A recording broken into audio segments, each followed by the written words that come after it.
Hey guys, welcome back to Click. In this video, I'll be showing you how to download and install Claude AI app.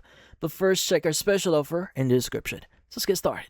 So if you want to start using Claude here and do AI stuff or get assistance on certain topics, well, installing it is a great idea. So how do you do it? First things first is you want to open up the app where you can install it. So if you're using an Android device, you need to open up Google Play Store. If you're using an iOS, you need to open up the App Store.